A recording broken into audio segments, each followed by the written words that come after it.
As an actor, you rely on subtle facial changes and cues from your co-stars. You don't get that with a car, but after a while, you get used to it, it becomes the norm. The camera stops rolling. David Hasselhoff stumbles to his trailer, and what happens next will haunt him for 20 years. Outside, the black Trans Am gleams under studio lights. Inside, the man who played America's hero is coming apart. What started during Knight Rider's first season in 1982 would nearly kill him by 2007. And he wasn't the only one fighting battles that made crime fighting look easy. Here's what nobody tells you about becoming famous for one role. The thing that makes you a household name becomes the cage you never escape. Knight Rider ran for 4 seasons, turned David Hasselhoff into a star, and created one of television's most iconic vehicles. But behind that sleek dashboard, the cast was dealing with addiction, erasure, mysterious disappearances, and exploitation that would break most people. Think you know what happened to the Knight Rider cast? One of them vanished from Hollywood so completely, she won't acknowledge the show existed. Another died with a secret the 1980s would never forgive. And David's story involves a viral video that still makes people cringe, a bizarre second career in Germany, and a 25-year battle with demons that started the moment he put on Michael Knight's leather jacket. This isn't a feel-good reunion story. This is about what happens when fame arrives too fast, when one role defines you forever, and when the price of creating magic becomes too high to survive. The hero who couldn't save himself. David Hasselhoff looked perfect as Michael Knight. That square jaw, that easy smile, the kind of all-American hero that 1980s television practically demanded. But perfection, as David would discover, is absolutely exhausting to maintain. And what he was hiding during Knight Rider's entire run would eventually destroy him in the most public way imaginable. The alcohol started early, not after Knight Rider ended, but during. The pressure to be Michael Knight 24 hours a day, the pressure to carry an entire show on his shoulders, the pressure to maintain this wholesome hero image while his first marriage was crumbling. David was playing a character both on screen and off, and the performance was slowly killing him from the inside out. Knight Rider ended in 1986. David immediately landed Baywatch, which should have been another victory lap. But here's where his story takes the most bizarre turn in television history. And I mean that literally. In 1989, David released a song in Germany called "Looking for Freedom." It became the #1 hit in the country. He performed at the Berlin Wall when it fell, not as a novelty act, as a legitimate cultural phenomenon. In Germany, David Hasselhoff wasn't a fading TV star trading on nostalgia. He was bigger than the Beatles. Let that sink in for a moment. Imagine being worshipped by millions in one country while late-night comedians use you as a punchline in another. Respected as an artist in Europe while being treated as a joke at home. That kind of psychological whiplash would shatter most people. For David, it fed an addiction he'd been nursing since Michael Knight first slid behind Kit's steering wheel. The breaking point came in 2007, and it happened in the most brutally modern way possible. David's daughter Taylor filmed him drunk on the floor of a Las Vegas hotel room, trying and failing to eat a hamburger. The video was meant to be private, a desperate intervention tactic. It leaked online and became instant viral humiliation. Millions of people watched America's former hero, the man who'd saved countless lives on television, unable to feed himself. This wasn't just another celebrity relapse story. This was a man who'd been drowning in plain sight for 25 years, finally going under where everyone could see. The comments were merciless. The memes were everywhere. David Hasselhoff eating a hamburger became internet shorthand for rock bottom. But here's what David revealed years later that reframes everything. That video saved his life. The public humiliation, the complete destruction of his carefully maintained image, the inability to hide anymore, it forced an intervention that private pleas never could. David got sober. He rebuilt relationships with his daughters.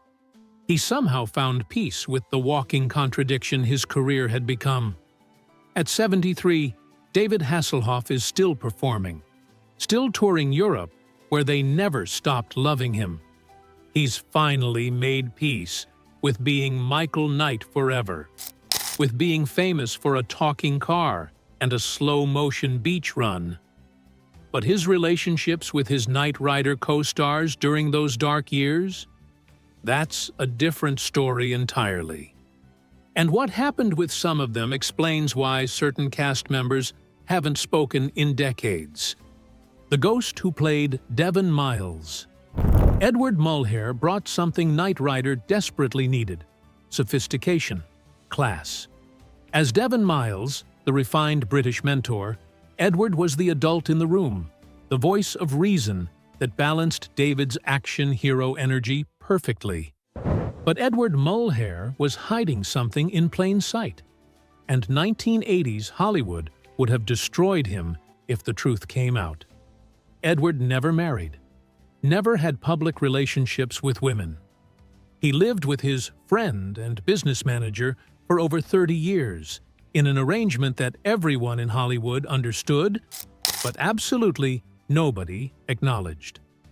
Because in the 1980s, being gay meant career suicide. It meant losing roles, losing respect, losing everything you'd built. Knight Rider's set was one of the few places Edward felt relatively safe, but even there, he kept everyone at arm's length, playing a father figure to millions while never being able to show who you actually were. The contrast with David was almost painful. While David struggled with alcohol and fame, Edward struggled with invisibility, with having to hide the most fundamental part of himself just to keep working. Edward was a consummate professional, always prepared, always gracious, never caused problems. But he was profoundly lonely in a way nobody on set fully grasped. David Hasselhoff admitted years later that he didn't know Edward as well as he should have. Nobody did. Edward made sure of that, because the alternative was risking exposure, and exposure meant losing everything. Edward Mulhare died of lung cancer on May 24, 1997, at 74. Hollywood barely noticed. A few obituaries mentioned Knight Rider. Most people had already forgotten him. Here's the detail that reveals everything. Edward's companion of over 30 years wasn't mentioned in most obituaries. The entertainment industry was still erasing queer relationships even in death. Edward spent his entire professional life hiding who he loved. Even at the end, the truth stayed buried. Edward's story is a quiet tragedy. He played the mentor on Knight Rider but had nobody to confide in himself. He gave wisdom to millions while keeping his own life locked away. But Edward's disappearance from public consciousness was at least gradual. The woman who played Bonnie? Her exit from Hollywood was sudden, complete, and to this day, nobody fully understands why. The Vanishing Act. Patricia McPherson played Bonnie Barstow, Knight Rider's brilliant mechanic, the woman who kept Kit running, who was more than just a pretty face in a male-dominated show. Fans absolutely loved her. She appeared in seasons 1, 3, and 4 of Knight Rider. Notice something missing? Season 2. And the story of what happened is one of the strangest mysteries in television history. Between seasons 1 and 2, Patricia was suddenly fired. No warning, no explanation. She was replaced by Rebecca Holden playing April Curtis. The fan reaction was immediate and brutal. Under massive pressure, the producers brought Patricia back for season 3. But something had changed. Patricia was different, distant, like she was counting days until she could leave. The easy chemistry was gone, replaced by professional politeness that felt forced. What happened during that firing? Theories have circulated for 40 years. Some say salary dispute. Others claim creative differences. But there's a darker theory nobody involved will address. Something happened on set that made Patricia's presence untenable. Something that required her removal, a season away, and a return under very different circumstances. In a rare interview years later, Patricia gave the most revealing non-answer in television history. "I left because I needed to leave." When pressed, she added, "Some experiences you don't talk about, even decades later." Then she ended the interview. After Knight Rider ended in 1986, Patricia did exactly one more television appearance in 1987. Then she vanished completely. No more acting, no social media, no conventions, no interviews, no acknowledgement that Knight Rider ever happened. Where did she go? Patricia became a licensed attorney. She runs a legal practice in California and has refused every Knight Rider reunion offer over nearly 40 years. She's the only main cast member who won't even acknowledge the show existed. Think about what that level of separation requires. Patricia erected a wall between herself and everyone connected to those 4 years. She built an entirely new professional identity and refuses to let the old one touch it. What experience would drive someone to that extreme? What would make you erase a significant chunk of your life so thoroughly that you'd turn down money, attention, and nostalgia to keep it buried? The silence speaks louder than any explanation could. Patricia McPherson knows exactly what happened, and she's decided the world doesn't need to know. But at least Patricia is alive and apparently thriving. The actress who replaced her? Rebecca Holden's story reveals just how brutal 1980s television could be. The replacement and the voice. Rebecca Holden walked into an impossible situation. She was hired to play April Curtis, replacing a character fans adored, and she was set up to fail before she spoke a single line. Think about being in Rebecca's position. You land a role on a hit television show, which should be every actor's dream. But the fans don't want you there. The producers blame you when ratings dip. You're the scapegoat for creative decisions you had absolutely no control over. The tension on set became suffocating. Rebecca was the outsider, the interloper, the person who'd taken something that didn't belong to her, even though she'd simply accepted a job she was offered. When Knight Rider ended, Rebecca's career was effectively over. She'd become famous as the Knight Rider girl who wasn't Bonnie.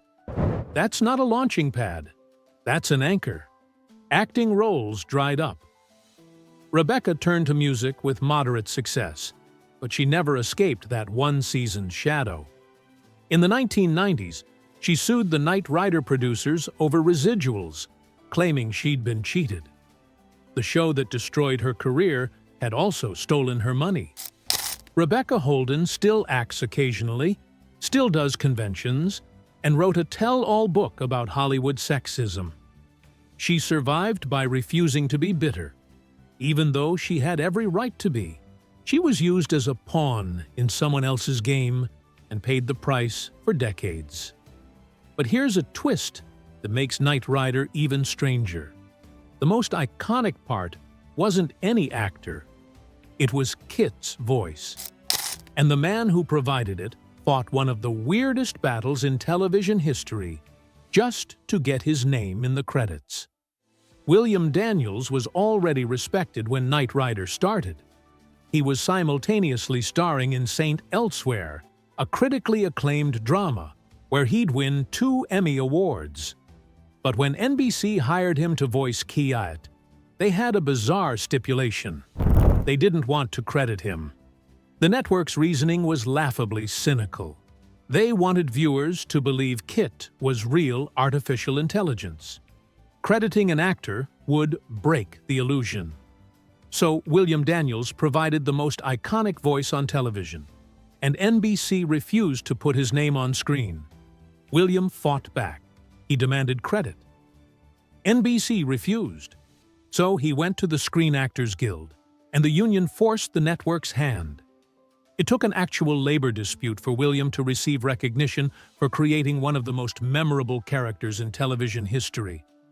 William won 2 Emmys for St. Elsewhere. He was never even nominated for Knight Rider. The role that made him famous to millions wasn't the role that made him respected by his peers. That gap ate at him for years. William admitted decades later that he resented Knight Rider for overshadowing everything else he'd done. People didn't want to talk about his Emmy-winning work. They wanted him to say Kit's lines. The thing that made him a household name became the thing that limited how people saw him. At least William and Rebecca got paid eventually. The people who actually made Kit fly? They got broken bones and forgotten names. The people who made Kit fly. Here's something the Knight Rider credits never told you. Every time Kit launched into the air, every time that Trans Am sailed over an obstacle in slow motion, that wasn't movie magic. That was a stunt driver risking their life for a paycheck that barely covered the medical bills. Jack Gill and his team performed every dangerous jump, every high-speed chase, every crash that made Knight Rider exciting. They didn't get screen credit. They got minimal pay. And when the inevitable injuries happened, the show covered medical expenses and nothing more. 23 Trans Ams were destroyed during Knight Rider's 4-season run. The production went through cars like tissue paper, but the drivers who pushed those cars past their limits, they were treated as even more disposable. One stunt driver broke his back performing a Kettit jump in 1984. The landing went wrong, the car crumpled, and his spine took the impact. Knight Rider paid his hospital bills. That was it. No long-term care, no disability compensation, no acknowledgement of what he'd sacrificed. Today, that driver still can't walk properly, and almost nobody knows his name. This was 1980s television reality. Stunt performers weren't properly unionized. They had minimal protections. When they got hurt, and they got hurt frequently, they were on their own. The show moved on. Another driver took their place. Want to know the most insulting part? One of those surviving Kettit cars sold at auction in 2020 for $300,000. The car is worth more now than most of the people who risked their lives to make it famous ever earned from the show. Knight Rider made millions for NBC. David Hasselhoff became wealthy. Network executives got rich. But the people who made Kit actually fly? Broken bodies and the satisfaction of knowing their work entertained millions who would never know they existed. Peter Peros joined Knight Rider in its 4th and final season as RC3, meant to inject new energy into a dying show. It didn't work. Knight Rider was canceled after Peter's first season. He became famous for being on a show that immediately ended. That's not a career boost. That's a career curse. For years, Peter struggled to escape typecasting as the funny sidekick. But Peter did something smart. He pivoted to soap operas, where longevity matters more than being cool. He found success on As the World Turns, and later on, The Haves and the Have-Nots. It took Peter Peros 20 years to escape the Knight Rider shadow. But he did it. He's one of the few cast members who successfully built a career beyond that talking car. And he did it by accepting he'd never be seen as anything but a supporting player and making peace with that reality. But if you want to understand the true cost of creating Knight Rider, you need to hear about the man who invented it. Because Glenn Larson's story is the darkest of all, the creator's curse. Glenn Larson was the most prolific television producer of the 1980s. He created Battlestar Galactica, Magnum P.Y., Knight Rider, Quincy M.E., and half a dozen other shows that defined the decade, he pioneered the concept of making technology a character, not just a prop. Knight Rider was his masterpiece, the show that proved audiences would fall in love with a talking car as much as with human actors. But here's the problem with being prolific in Hollywood. The more you create, the less each creation matters. And Glenn Larson didn't own any of it. The studios owned everything. They made hundreds of millions from his ideas. Glenn got producer fees and syndication pennies. Knight Rider became a global phenomenon. The show that made David Hasselhoff wealthy barely paid its creator.